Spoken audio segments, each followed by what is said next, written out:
Welcome to ABCDD, the podcast. Today, I'm very, very excited to be having this sit down with this very eminent person.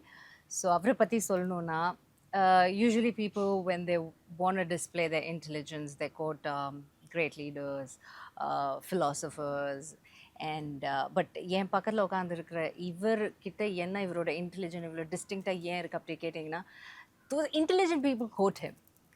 And that's how, so somebody very intelligent when they quote him, then I went and looked up, all his interviews and his thought process. அவர் சொல்கிற ஒரு காம்ப்ளெக்ஸான ஐடியாஸை வந்து ரொம்ப simplify பண்ணி சாதாரண ஆளுங்க எங்களை மாதிரி சாதாரண ஆளுங்களுக்கு புரிகிற மாதிரி he will explain. And I think that's where his intelligence lies. And today, if there's any youngster, any college going kid or whoever in your early 20s, if you're watching this and if you can take away one point from him, from the phenomenal mind of his, I'll be very, very happy. I'm super excited to be sitting down and having this conversation with our Hon'ble Minister PTR. Sir, thank you so much for joining us, sir. Thank you very much for the opportunity and also the big build-up. Are you build-up, sir? That's something that, I've really looked up to you. First of all, I have to tell you, I'm a very apolitical person when it comes to my work all these years. Yeah. But these intelligent people, when I see them, I really, really want to have this conversation because I'm very happy to be the dumb person in a conversation. I'm very happy to be that. If I'm the intelligent person in the conversation, that's when I have trouble. So I think a lot of intelligent people are like that. Right? We're always looking to learn more. So we always want to talk to somebody. I'm not sure it's a absolute scale, but things that you know that I don't know. Things that I know that you don't know. Only then it's really an interesting conversation, right? But there are very few people who can hold a conversation or, அவங்களோட thought process இவ்வளோ அழகாக சொல்ல முடியுது. ஒருத்தங்க சொல்கிற விஷயத்த நம்ம ஒரு 1 மினிட்னாலும் அது உட்காந்து கேட்குறது சில பேருக்கு தான் அந்த ஒரு திறமை இருக்கும், அது ஒரு ஸ்கில் இருக்கும். So I think you're just blessed with that. So let me take you a little, to your college days or school days, First நான் ஒன்று சொல்லணும் சார், இங்கே புதுசாக பார்க்குற பசங்களுக்கு இவர் வந்துட்டு எவ்வளோ படிச்சிருக்காரு அப்படின்னு நான் முதல்ல உங்களுக்கு சொல்ல விருப்பப்படுறேன். ஸோ அவரோட ஸ்கூலிங் வந்து லவ்டேலில் பண்ணார், very prestigious convent. And then he did his chemical engineering in NIT, then masters in operation research and PhD in engineering psychology at University at Buffalo. So Sir Dr. Palanivel Thiaga Rajan is with us. And he did his MBA in financial management in MIT, Sloan, which is an Ivy League. ஒரு IV லீக்ல படிச்ச ஒருத்தரை பார்க்கறது எனக்கு ரொம்ப சந்தோஷமா இருக்கு. Because I wanted to always study in Oxford. That was one of my dream, but I couldn't. But ஒரு main reason நான் இன்னைக்கு இங்கே வந்தது, உங்களுடைய தாத்தா கிராண்டாட் ஆக்ஸ்ஃபோர்டில் படிச்சிருக்காரு. And also, he was the first minister of Madras presidency. Yes. So, pre-independence time, Madras presidency form பண்ணிட்டு அதுக்கு first chief minister கிடையாது, அப்போ first minister மட்டும்தான். Correct? In fact, yeah, there was no notion of chief minister, but in fact, it's a twist of history. Okay. Actually, if you say chief minister, if you say prime minister, it translates exactly to Pradhama Mandri. If you say chief minister, it should actually translate to Thalaimai Mandri. We say Mudhalamaichar because it actually came from the Justice Party days or from the British days, that because the title was called First Minister, yes, we say Mudhalamaichar for the chief minister. And that was your granddad. Briefly, back in the day. Wow, what a legacy. Tell us something about your grandfather. And அவர் ஆக்ஸ்ஃபோர்ட்ல படிச்சிருக்காரு. உங்களுக்கு ஏதாவது memory அவர் சொல்லிருக்காரா sir? நான் ஆக்ஸ்ஃபோர்ட்ல actually in my, just like our culture, I think often the Tamil culture, though there's been a lot of good literature and poetry passed down over the years, we are not very good record keepers. நம்ம கலாச்சாரத்திலே அது ஒரு குறையா சொல்லலாம், compared to the Western civilizations, compared to the Chinese civilizations. We are not very good record keepers, and the most obvious example of that is what we are discovering now in Keeladi or Korkai or Poranil. All these we have no anticipation of. Nowhere else in the books has it told us that we should expect to find iron from 3500 BC, etc. So that trait, that very Tamil characteristic has also percolated in my family. Don't tell me. So there's very little, now I'll tell you an instance in a little while about how I actually discovered some of my family history very recently through a controversy. But Okay. the general point, I think, is we didn't talk that much about our own legacy or history or anything to each other. Oh. So I discovered a lot about my grandfather only much later. I learned a lot about him only after, let's say, my 30s, 40s. In fact, I paid somebody a research project when I was a banker to study his history in the UK. Oh, And then wow. I discovered like his meandering path. He did some writing, I must say, when he was past his 60s, 70s. He started writing a lot of things at the request of other people for the Justice Party Golden Jubilee Souvenir, for other things. And they're better than nothing. And they're very informative relative to, not having done anything for the first 60 years. And then he encourages all people to keep diaries and to write, but none of us take the advice. So he had a very interesting childhood. He was orphaned very early. And his Sorry. Chittappa, who ran the joint family, was a very progressive thinker, was in fact one of the 18 or so people who put money in to start the Justice Party's predecessor, the South Indian Liberal Federation and the South Indian People's Association. So he had very progressive views, and so he was convinced that the future required very good education. So he sent my grandfather first to boarding school in the UK, where they promptly rejected him. He had a seat, at St. Paul's, a very prestigious boarding school, Yes. but he didn't know enough English. Oh, So they okay. said no. Then they had to get him some training. Then he went and joined a very equally prestigious boarding school called the Leys School in Cambridge. And then from the Leys, he went to Jesus College, Oxford, again by a twist of fate. And then to the Inner Temple, which at that time was the most prestigious inn of court where you could become a barrister. He got called to the bar from the Inner Temple. And then the First World War broke out, and so he couldn't come back. So he went and sat in Switzerland at the advice of the family till the war was over, and then he came back. So he had a very, twisted path shaped by fate. And if I just say one anecdote, actually my great-grand uncle, his Chittappa, wanted to pull him back after school and bring him. Bring him back to India. Yeah. Yeah. And it so happened that when he finished his school and he was due to go to college was the coronation of King George V. Okay. At the time, Victoria passed and Yeah. King George V. So uh, the British Empire, they sent people from all corners of the empire for the coronation to show the might and breadth of the British Empire. And that Chittappa was one of 4 or 5 people from Madras Presidency who was invited to the coronation. Wow. So he said, it's good timing because I'll go and bring my nephew back. Because when he had sent him, the accusation in the circles had been, you're sending off one shareholder of your joint family because the Oh, journey was so perilous. You see, they hadn't yeah. yet And got the time, penicillin, yeah, and yeah. so cholera or typhoid, Though then you're on the way, dead by yeah. the time you reach there, right? So when they sent him, they said, are you really sending him for education or you're sending You him want to to cut out one share? one share. So he didn't want that accusation. So he said, Nane poi Kudidandre. So he went back, and there, when he went to pick up his nephew, the ward at the boarding school, there the principal convinced him, and he is a legendary principal. You can read about him in the books and all. This Lay School, incidentally, is where Goodbye, Mr. Chips, the old boarding school book, is set. Okay. So that principal convinced my granduncle that this is not enough study. He must go to college. And we will make sure through the Wesleyan Church that ran many of these institutions that he gets a place. So that's how he got to stay at Oxford. Otherwise, he had to come back after high school. Oh, wow. And so, anyway, so in many ways, he had, though very difficult childhood, I imagine being orphaned at 7 or 8 was not a very comfortable Easy thing. thing. But then he had really a very interesting path.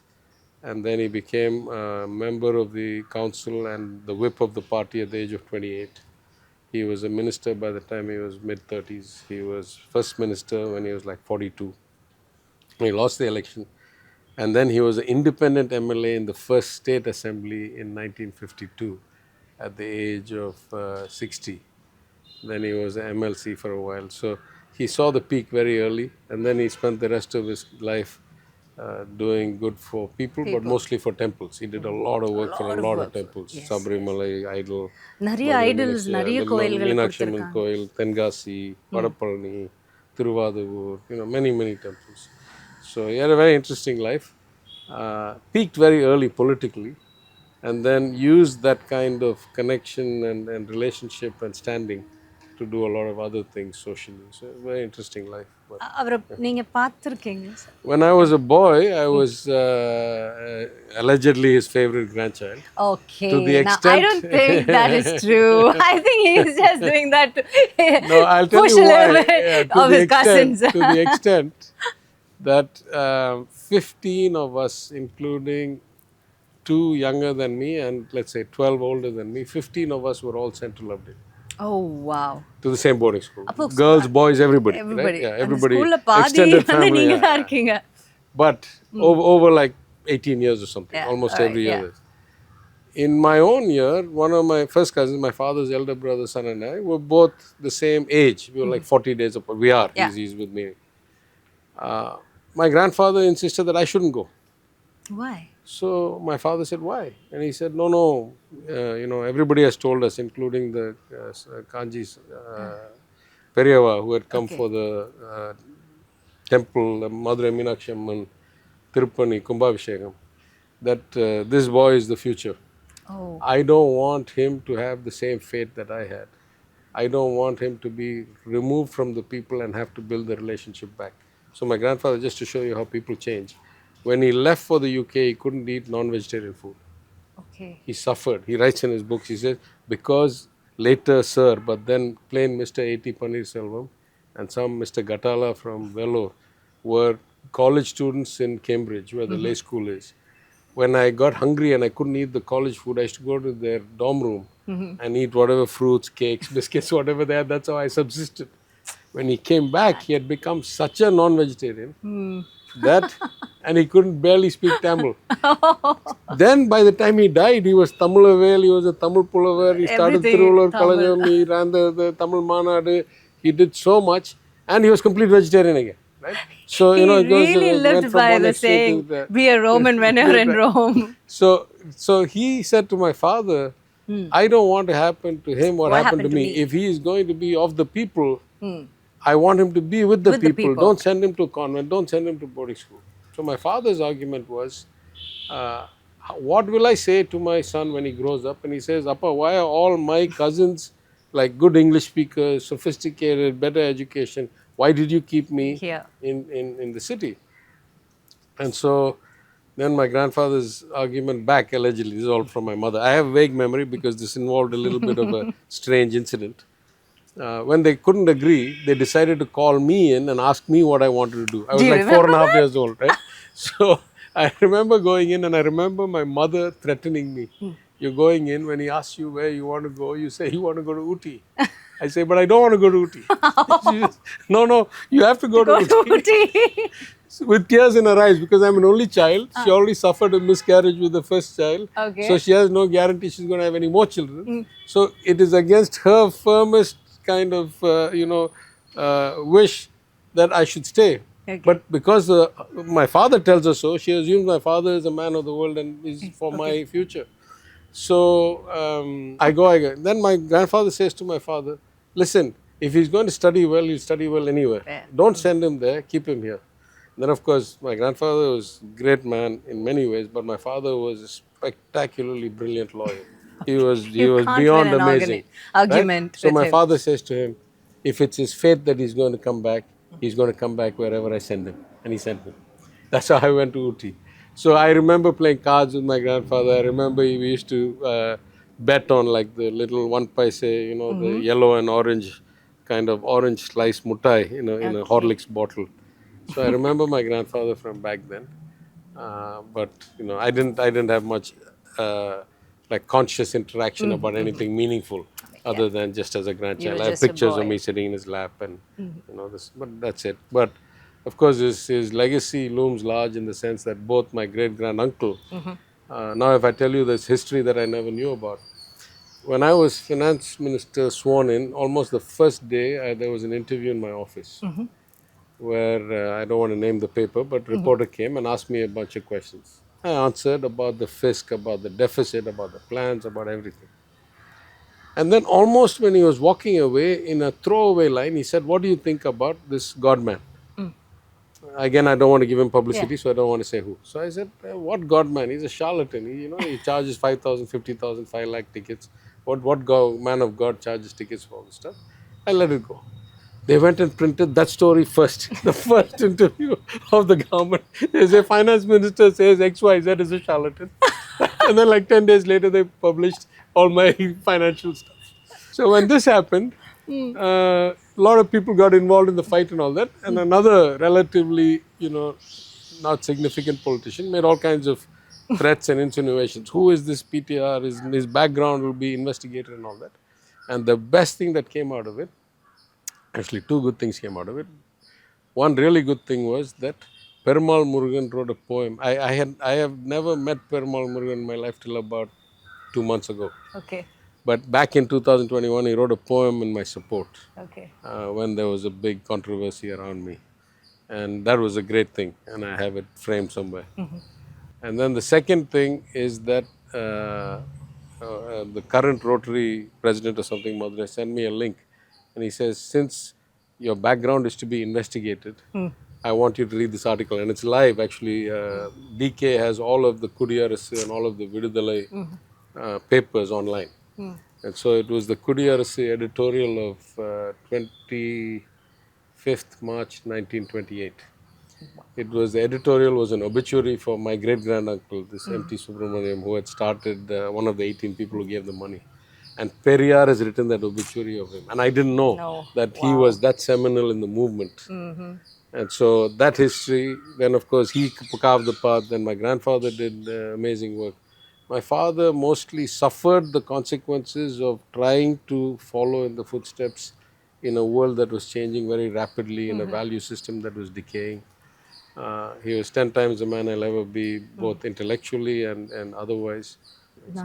My next question is, I'm sure you'll be like aware of all the things that people tell about Periyar these days, and and somebody who adores his ideologies. To hear about you talk about him, அவங்க justice பார்ட்டியில் வந்துட்டு அவ்வளோ பெரிய ஒரு seminal ஒரு அங்கமாக அவங்க இருந்திருக்காங்க உங்கள் வீட்டில் இருந்தவங்க உங்களுடைய முன்னோர்கள். And also to know that they have contributed significantly to the temples. Like if I name Madurai Meenakshi Amman temple, there is one idol that unga family கொடுத்தது இல்லைங்களா. And there's so many other temples like that. So how smoothly both of these things are traveling around. But nowadays there is this, என்ன நீ அப்படின்னா நீ இது கோயிலுக்கு போற அப்புறம் இது இவரை பத்தியும் சொல்ற அப்படின்னு.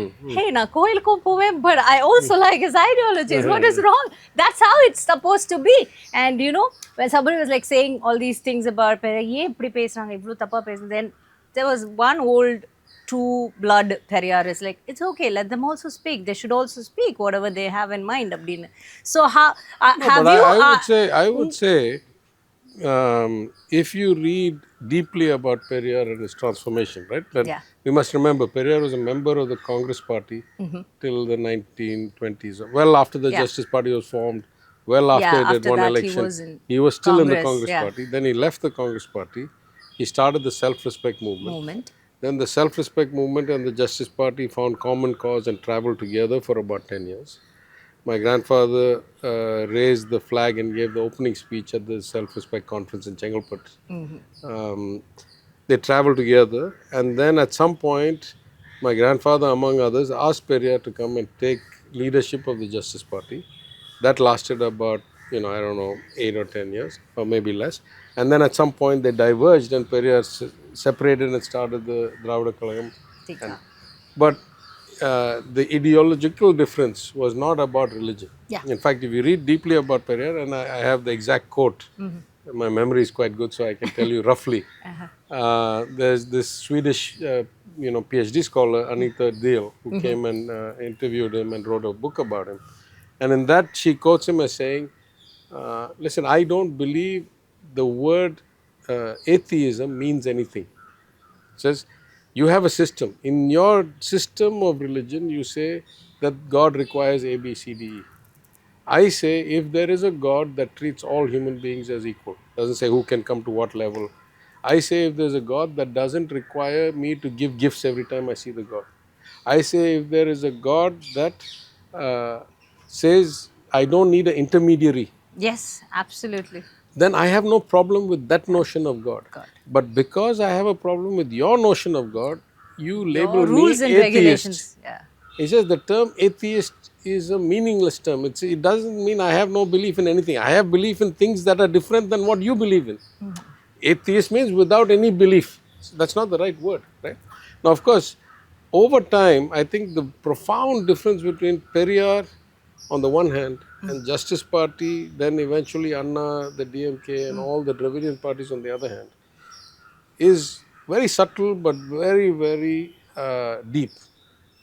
The difference was Periyar felt that politics, particularly ruling party politics or government formation, would dilute the revolution, would dilute the social actual poratum with the venality of power. So he said, if you really want to make change in Change. society, you should not be in a place where people can get corrupted by power or money or whatever you want to call it. So I will never run an election. And people, particularly like the Justice Party, and Anna had served quite closely with my grandfather back in the day when he was leader of the Justice Party, felt that, listen, we have a track record between 1920 and 1937. We were able to profoundly transform society through legislation. So the idea of being in politics is not just that you get to be in government, but when you are in government, you legislate, you fund, you create programs, you ensure, outcomes. You That draw there is no policies. other way to achieve that goal, right? If you want true social revolution, you're going to end up with some version of Karl Marx's blood on the streets as the only solution. Whereas if you get elected, you can make Make the change, difference. through the law. So that was the big distinction, that when Periyar said, we will never fight elections, then Anna said, in that case, I'm not sure I want to stay with you. I have to go because and that's the same difference that led Periyar to separate and my grandfather to resume leadership of the Justice Party and run again in the election, in the 52 election and so forth, because he said we have to be in electoral politics. We can't be just a social organization, right? So that's the profound. So in that sense, I would say Periyar was about bringing societal change. The particular way that he wanted to do it was through Vilipunarvu, through awareness, through enlightenment, through education, through equality. But he didn't want to be in the messy business, and it's a messy business. Yeah, that's so well put. But இப்போ நம்ம இவ்வளோ சீரியஸாக பேசிட்டோம். Can we like go back to your childhood and say, what kind of student are you? இவ்வளோ படிச்சிருக்கீங்களே sir, பாதி வயசாயிட்டோம், இவ்வளோ degree படித்து முடிக்கிறதுக்குள்ளேயே. How are you as a student? And இதுக்கு நடுவில் you met your better half as well. Yeah. Can you let us? No, I remember. Can you lead us into that story a bit? Yeah, I remember as a student, my earliest days, like I used to go to a school, like elementary school outside my house. I went at the age of 3 or something Okay. to run by the Rotary Club. And I brought back my first report card Okay. and I gave it to my father, and it says, Thiagu is a brilliant student, Wow. but he doesn't apply himself. So my attendance was poor. I was always looking for excuses to run home because the school was outside my Just compound. Yeah. by your Yeah. So compound. I go home all happy that the school says I'm brilliant. My father takes a look at it. He says, what does it matter to me if you're brilliant and you don't apply yourself? Or if you're average and you work hard, if the output is only this, it doesn't make me feel any good. இதுல ஒண்ணும் பெருமை இதுல என்ன பெருமை அப்படின்னு கேட்டு அமைச்சிருக்காரு. So I guess if I look back at that and I look throughout my schooling career, I was always a good student in terms of marks. I always scored well. I was always a ranker wherever I went, in what school, in university, MIT. My GPA was 5.0 and 5.0, like perfect GPA. So that was the easy part. If you say more subtly, were you a disciplined student? Were you a kind of சட்டிலே focused வேணாம் sir, student? நாட்டி ஸ்டூடெண்டா, அவ்வளவுதான் troublesome ஸ்டூடெண்டா தான். And all of those. I was a backbencher. I never sat in the front. I was always getting in trouble. My friends were all people. And my friends used to accuse me. They said, hey, all day and all night you were running around doing crazy things with us. How come we all get poor grades and you get good grades? So that was the only complaint they had against me. But yeah, I was an irreverent student, like at the very Not a least. very Yeah, disciplined yeah. one. But when I went to the US, though, I really enjoyed studying because till then it was by compulsion. After I went to the US, I found for the first time I love to study because I'm naturally curious. I want to learn something every day.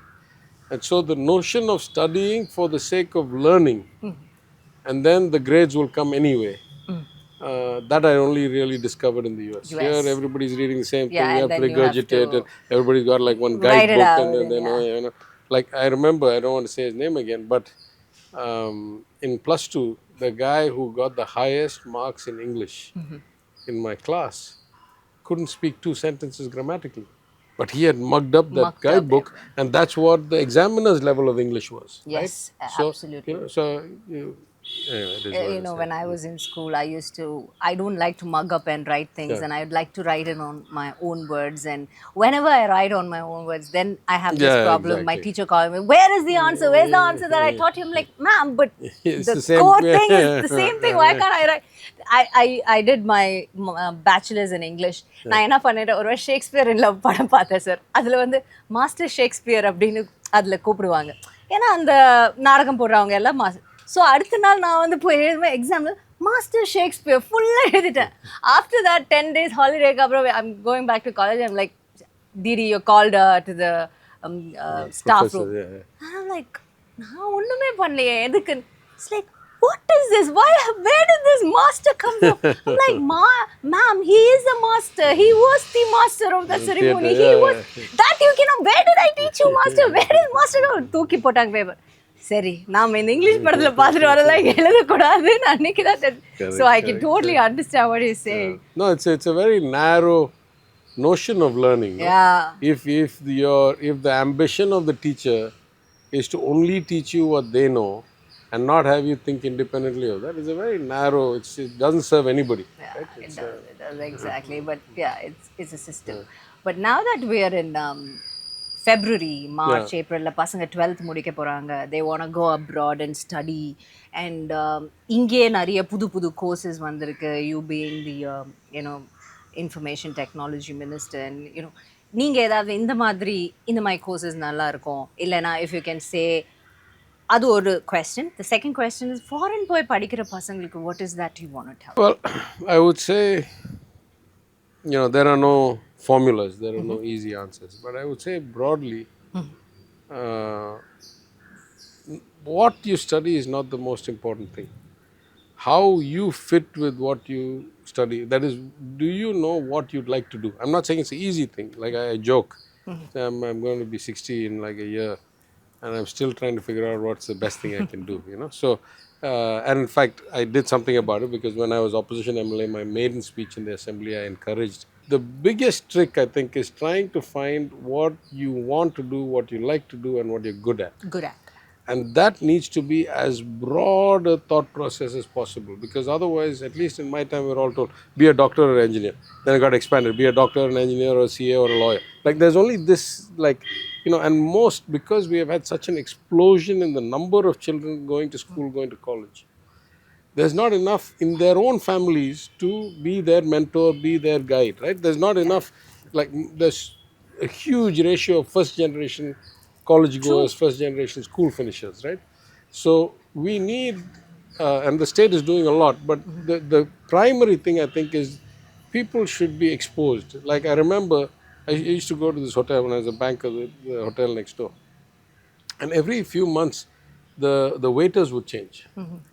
And then I asked, what is happening? They said, sir, the demand for these waiters in Qatar, in Oman, in Dubai, in Switzerland is so high that their wages here are like 30,000-40,000 a month, and then when they go, they start at like 80,000-90,000 a month in that a currency. lakh per month. So I think the real key, both at the state level but also at the individual level, is to find the right fit for the right person. What is it that they are good at? What is it that they like to do? And if they do that, they will naturally be among the best at it, because it's their talent, it's their inclination. Now, going abroad, I would say, used to be a big thing because there was not that much opportunity here. Yeah. I can definitely say that we have crossed into the era where Indian human capital is driving the global economy. right? Something like 11% of the Fortune 500 companies CEOs are now Indian origin. Many of them first generation, right? So I think now, if you're really thinking about going abroad or not, the trade-off really should be, how quickly can you find a way to a better life, if you will, not just about education in a different place, or if you're just looking at it purely for the sake of education, then a lot of good institutions have come up here. A lot more opportunity has opened up. Like let me give you a concrete data point. When I graduated from REC Trichy, then REC, now NIT, REC graduated some 250 people, and state of Tamil Nadu across all the 8 or 9 colleges that were there, including IIT, graduated 4,000 engineers. Probably 3,000 of them wanted to go overseas, and probably 2,500 went overseas. There was not that many jobs here. There was Jobs not that many. available. And if you were here, you went to Thermax in Pune, or BHEL in Trichy, or IOCL, or some, or Hindustan Petroleum or something. Chemical engineers, I'm saying. Now we are graduating some almost 2 lakh engineers. There are jobs, I mean, maybe there are not 2 lakh jobs, but there are tens of thousands of jobs. So if you're really good graduate, you can have anything on. So then in those days, neither was the opportunity set that good, nor for education, nor was the post-education career opportunity set that good. So a lot of us went overseas. Now I see a lot of people coming back for multiple reasons, including the fact that after the pandemic, a Yeah. lot of people, especially if they can afford it, want to live closer to home, closer to their parents, closer to their roots. So I think going abroad to study is not anymore the same notion it was. Every decade or It so, keeps the changing. notion of going abroad to study has kept changing. Even now, I would say different type of people go to the US, different type of people go to the UK, UK. different type of people go to Australia. Australia. Each has its pluses and minuses. Um, Most important thing, if I was to advise anybody, do find out what you want to do, what you're good at, what you like to do, and go study that. Don't go study in anticipation of a job. So I think in many ways we have reached that age now where we shouldn't be worried about everybody has to take computer science, Yeah. right? So it should be about customization. Career counseling Yeah. has to come from the teachers. So we Teachers. have to Because we have to help the teachers teachers understand the also, world, yeah. because a lot of parents, like in my constituency, I'll tell you, when I was MLA, back even when I was opposition MLA, I ran career counseling for the students and their parents. Yeah. That's So true. I got that somebody said, this is what chartered accountants do, this is what chefs do, this is what graphic artists do, this is what video editors do, right? Like, so, it's not just the children, because in fact, the first year the exam results came out, they were still publishing rankers' names. Yeah. So we had 3 girls who were the top 3 rankers in the 12th exams in the government schools in my constituency. So they said, why don't you call them, give them 5,000 rupees each as scholarship? I said, yeah, no problem, call them. I'm happy to encourage. All of them with their parents came. So the first girl, I say, what are you going to study? She says, I'm going to study computer science. I say, why? She says, because it's easy. I say, what does easy matter to you? Her father, incidentally, was a pushcart vegetable vendor. Vendor. So I set ஏமா அந்த மாதிரி இக்கட்டான ஒரு சூழ்நிலையில், சின்ன வீட்டில் அப்பப்போ current போடுற சூழ்நிலையில் நீ இப்போ படித்து you have come to this level, why should easy matter to you? Do what you want, do what you're good at, do what interests you. Whatever it is, you'll succeed. You got the generic syllabus of everybody and you still came top. Yeah. Why does easy matter to you? Anyway, the other 2 girls and their parents are listening. So the second girl, I asked, what are you going to study? She said, I want to study computer science. I say, why? And her father was a security guard at some ATM. And she says, because I like programming. So back in the day, I used to do some programming. I used to teach programming when I was a graduate student. I used to be a lecturer in simulation, stochastic modeling. So I was telling her, back in the day, it was more process-oriented languages, and now it's like object-oriented. Now it's functional-oriented, this, that. And her eyes started to glaze over. And I realized she had never had a computer and never actually run any code in her Coding life. in It was the notion of programming, or maybe she was just telling me because I was asking. Yeah. So then I asked the third girl, what do you want to study? And she says, I want to study computer science.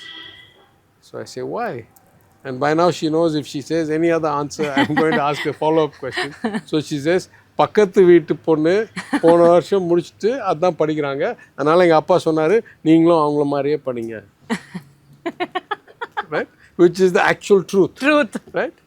So that's when I went, immediately I went and gave my maiden speech in the assembly, and I said, Madam, to then Chief Minister, we got a serious problem because we got so many first generation, they don't have counseling. So the government needs to do three things. It needs to publish better data of where the job market is now and what the future growth is. It needs to get these information back to the hands of the students and the parents. And then it needs to run actual counseling to see who fits what before they make their choices as early as 10th class. And to be fair, by October that year, even though she was out of office, for the first time the government of Tamil Nadu published, or at least created, I won't say published because they didn't circulate them, but I saw soft copies, what after 10th, what after 12th. Actually some indication to students to say, this is what you should do. So I think, this is the need now is to give, the volume is high. We need to increase the efficiency of the output towards more productivity based on personal fit. Right? Now let's come back to your personal life, sir. Now you've given us another pearl of wisdom. So how did you meet your better half? When I was doing my PhD, my wife was doing her master's at the same university. Okay. I have a different memory of when we first met. She has a Does different she have a memory different of us. So Wow. it's a joke. I remember that she was a subject for my PhD. My dissertation research required human subjects. Yeah. I was looking at how people build mental models of computers. As you see some screen. Yeah. How do you develop an understanding of how it works? Which is of course nothing compared to how it actually works. Most people don't know where the memory is or what a bus is or what the drive. Anyway, long story. So I needed some human beings to go through the tests, and she was one of the volunteers who signed up. And that's my first memory of meeting her. What's her first memory? Her first memory, she says a semester or two before that, she was a student in a class that needed internships as a requisite for the course. And so her professor asked me, because by then I had a thriving consulting practice with a lot of local companies. So a professor asked me to help a bunch of students get internships. And so I arranged internships for a bunch of them, including her. Okay. But I don't remember that. Okay. I remember this. Of course, she's reminded me of it many times. So it must be true. But maybe I didn't notice her then. But anyway, that's how we met. She eventually got a master's. She went to work for a big car company called General Motors. And then they spun off their parts division, like all the rest of the companies, into a company called Delphi, which has factories even in Chennai and India now. And then she worked there, and then after I moved to Wall இவ்வளவு Street. வேலை பார்க்கும்போது எப்படி sir love பண்ணீங்க? எப்படி உங்களுக்கு அதுக்கு time இருந்தது? I think, we got married very late though. I mean, only after like maybe 10 years or something, 8 or 10 lovely. years. Yeah. That's lovely. But then she quit her job and moved to be closer to me. She went to work for a company that makes hip and knee replacements, the medical device company. And she was having a brilliant career there. Maybe I need to talk to her as well. My knee is also replaced. The titanium one? Yeah. Yeah. That's, I don't know, there may be many companies now, but then her company had the one patent. or something. Now I have. So she used to set up manufacturing lines. Anyway, when we decided to have children, she quit, and she's been home ever since, raising our children. That's so lovely. And we have 2 children, 2 boys, and then now we have 5 dogs and a cat. And So before he's we had Blizzard? one more. Yeah, we had the first dog was called Snowy. We brought him from the US. Blizzard's also from the US. Okay. The rest are all rescued. Do you like Chennai? Yeah. What do you say, Blizzard? Blizzard, do you like Chennai? Huh? Do you? Are you happy? like Chennai? You're a good boy? Yes. You're Oh, a good boy. very well behaved. Yeah. உங்க bed தானா sir இவங்க மெயினா? My wife says that except the cat and I don't have much affection. Yeah, but the dogs, she says that all the dogs listen to me. Okay. Yeah. So what kind of a father are you to your boys? Like very strict? No, I think I'm not. To be honest, I'm very frequently absent. Okay. Yeah, I'm very happy. My boys turned out to be kind, gentle, thoughtful, uh, very easy to get along with. But I have to give 95% of the credit to my My wife. wife. You know, she shaped them a lot. I met a I met a trainer from the IAS Academy in Missouri one day at one of these diplomatic events. And he said, "Sir, I'm a big fan. I want to tell you why." He says, "You know, one particular officer, I don't want to name him, who worked with you in finance. We all used to think he was a brilliant guy, and he told us, I've learned more in 2 years working with him in finance than I did in 20 years in my career before that. So for that reason, I'm your fan as an instructor, as a thing. But there's a reason more than that, I'm a bigger fan." And he said, "Both your children go to the same school that my grandchildren go. Oh. And in all the years they have been there, not one time has either of them ever said who their father is or what he does." That's very, So very to well. me, that's even bigger achievement than what you have done for the state. And I said, I completely agree. That is a much more personally satisfying outcome.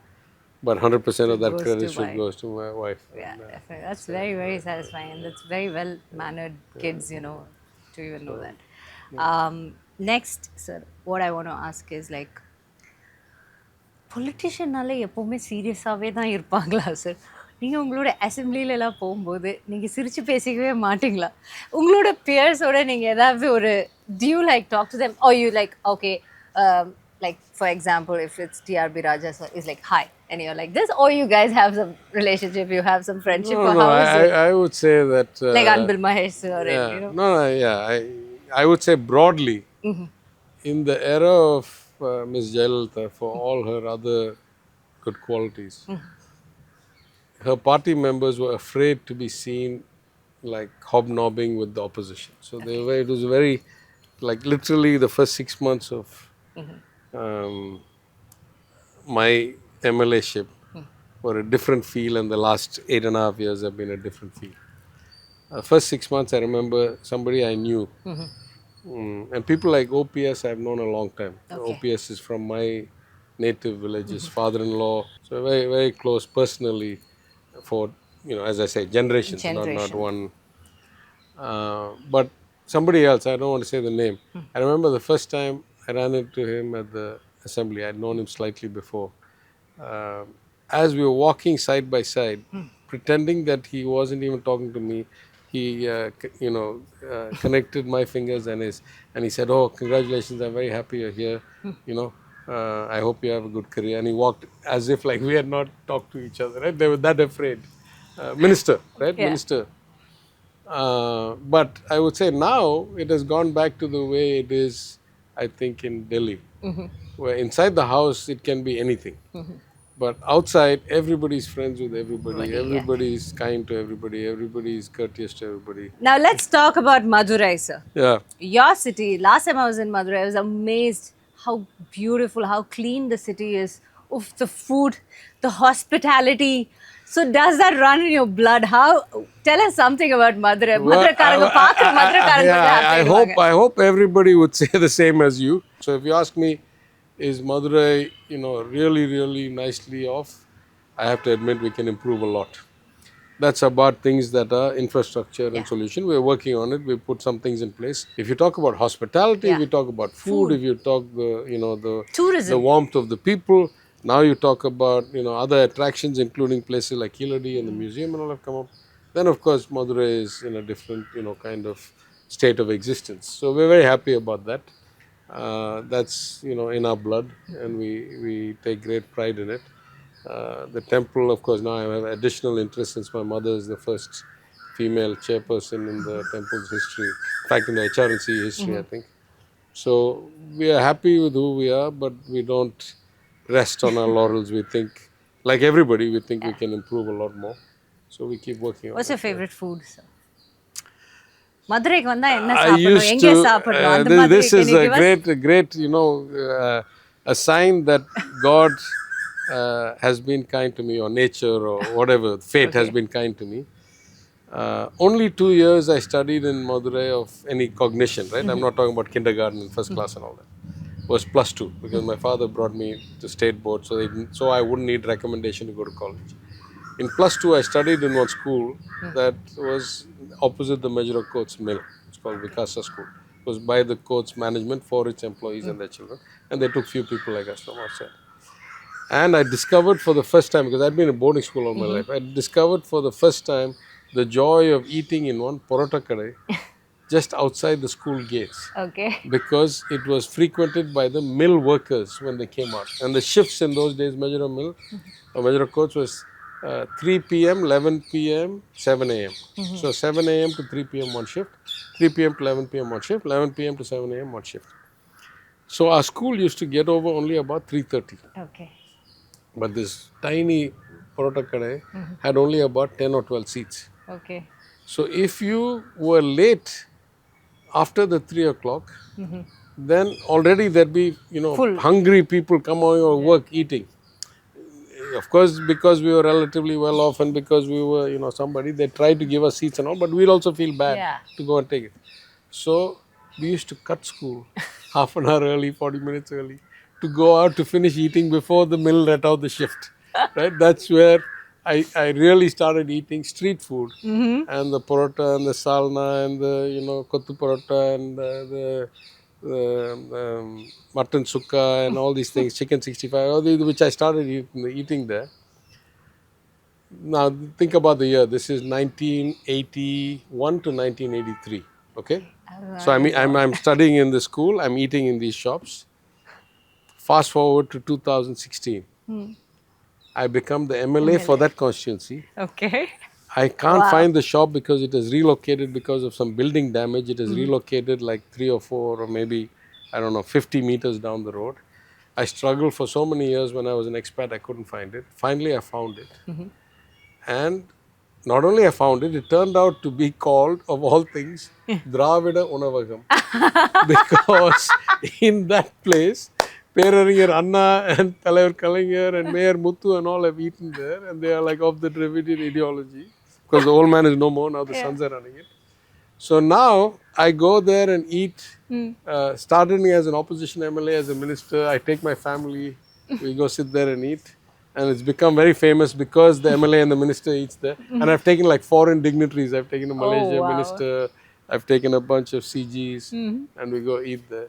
So I've been really blessed because in my constituency, I became the MLA for the same constituency I studied.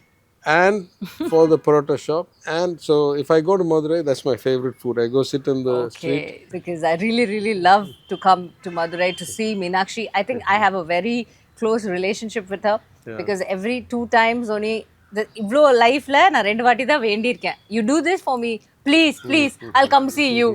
And both the times she's done that for me, and Yeah, so everything we have, we say. Yeah. Her grace. So. Yeah, it's her grace. And my grandfather used to be so, he used to go and talk with the deity. And so he writes in his memoirs, because he was doing this Tirupani for the first time since the king's time.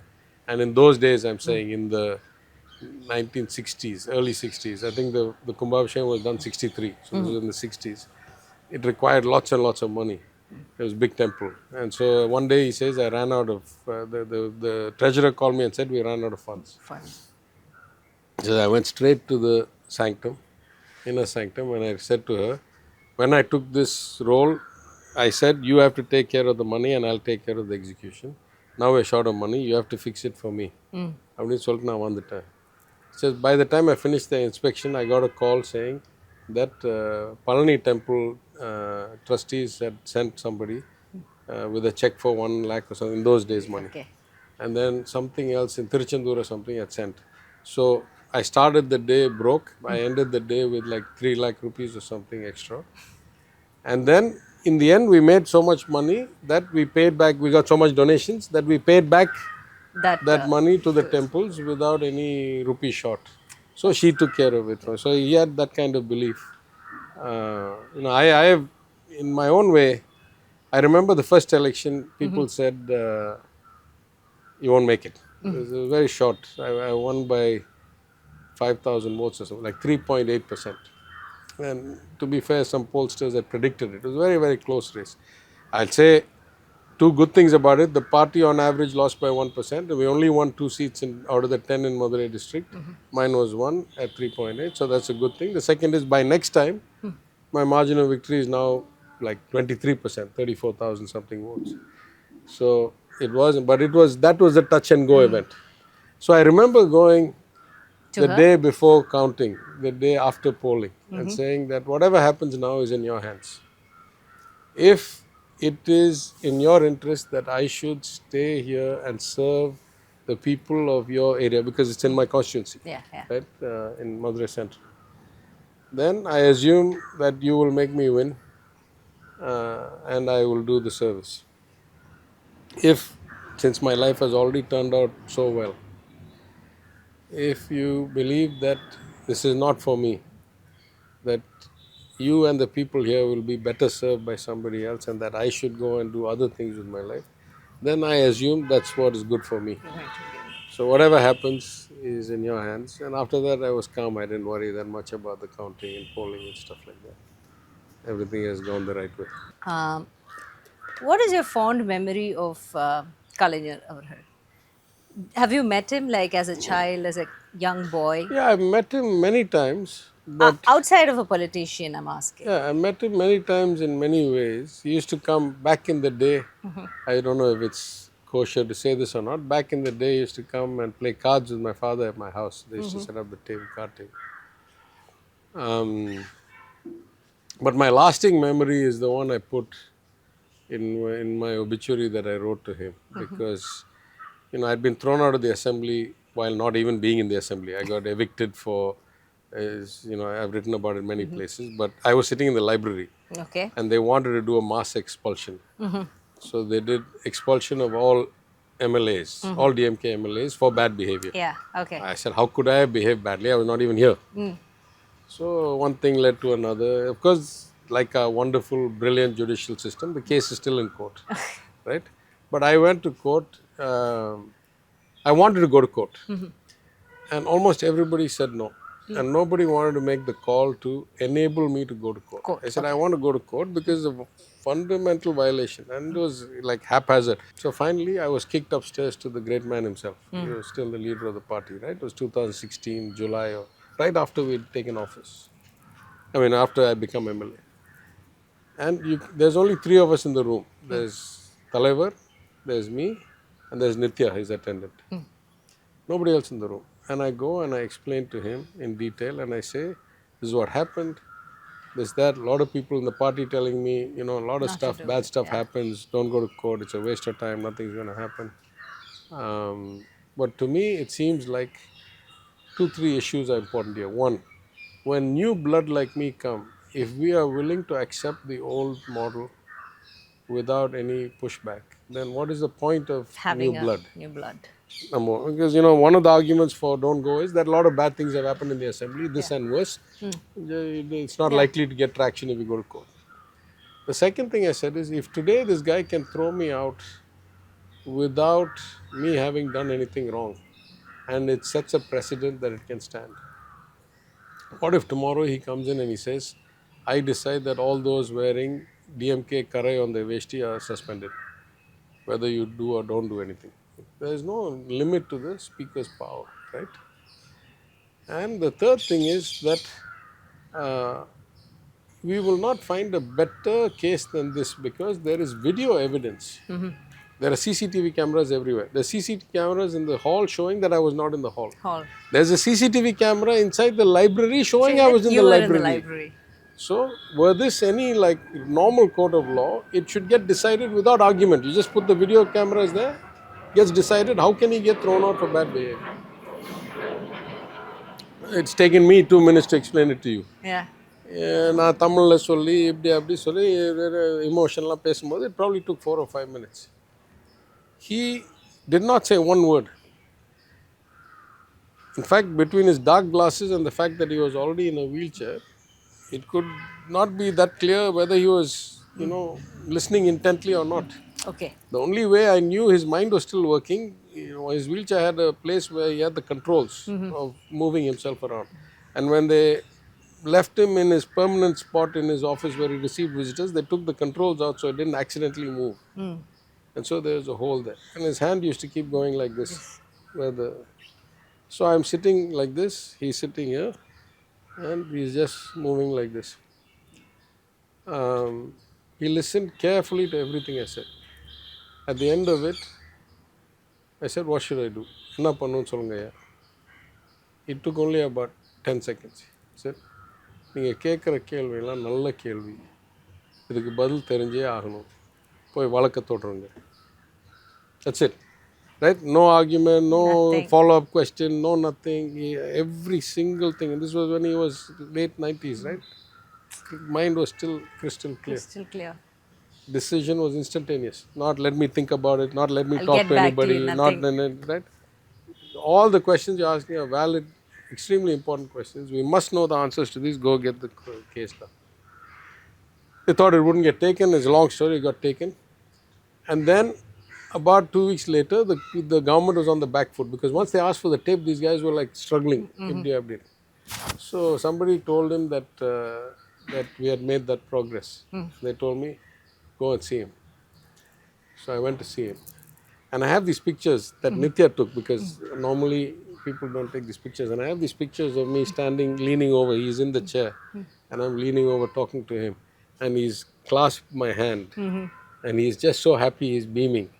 That, they've told him, see, Thiagu's case has got traction. And so he's happy to see me, and he's like very...